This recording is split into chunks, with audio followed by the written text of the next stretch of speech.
Hello everyone, welcome back to my video. আর সকালবেলা থেকে তো খুব হাওয়াই দিচ্ছে, রোদ তো সেরকম নেই, কম আছে রোদ, পুরো মাঠটা ফাঁকা।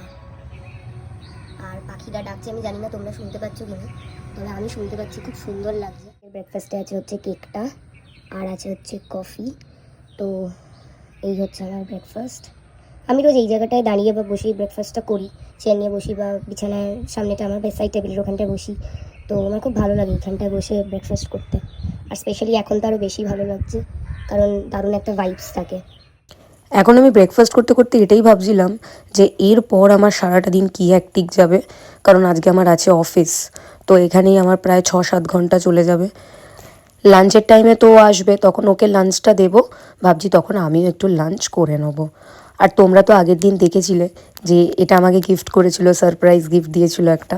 আমার না এটা একটু বড় হয়েছে, তো এটা একটু ফিটিংস করিয়ে নিতে হবে, কিন্তু দেখতে কিন্তু খুব সুন্দর হয়েছে। আর তারপর বিকেলবেলা আমি আর ভিডিও করতে পারিনি, কারণ অফিসের পর একটু শুয়ে পড়েছিলাম। আমি কিন্তু তড়কা লাভার, আর সেটা যদি আবার হয় বরের হাতে তৈরি, তাহলে তো ছেড়েই দাও। তো আজকে রাতে ডিনারের তরকাটা কিন্তু ও বানানোর দায়িত্ব নিয়েছিল। ও না মারাত্মক তরকা বানায়, আমি ওকে বলি যে তুমি একটা দোকান দিয়ে দাও। ইগনোর আমার ফেসটা কেউ দেখো না, কারণ খুব বাজে লাগছে। আমি বাড়িতে যেইভাবে ছিলাম সেইভাবেই বেরিয়ে এসেছি। এখন বাজে হচ্ছে রাত 11টা, আর আমরা আছি মন্দিরতলা, পুরো ফাঁকা।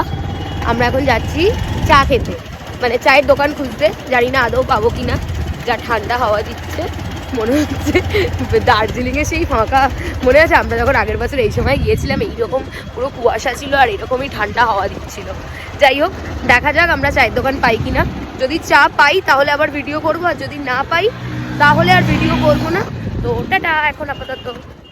খুঁজলে কি বলো তো পাওয়া যায় না, সবই পাওয়া যায়। আমরাও প্রায় 30 মিনিটস ধরে খুঁজে খুঁজে এই চায়ের দোকানটা পেয়েছি। আর বোনাস হয়েছে কি, চাটা মারাত্মক ছিল, আর কাকিমা একদম এক্ষুনি টাটকা চা চোখের সামনে বানিয়ে দিল। তো টেস্টটা মারাত্মক ছিল, ভালোই লাগলো। বেশ এরকম নাইট আউট করতে ভালো লাগে, তারপর আবার এরকম শীতকালে। তোমরা যারা আমার মতো এরকম ভালোবাসো হট করে বেরিয়ে পড়তে ঘুরতে, তারা কিন্তু কমেন্ট করে জানিও কারা এরকম রাত্রিবেলা বেরিয়ে পড়ো। ভিডিওটা ভালো লাগলে কিন্তু লাইক করে দিও, যারা ফলো করনি ফলো করে দিও। Thank you.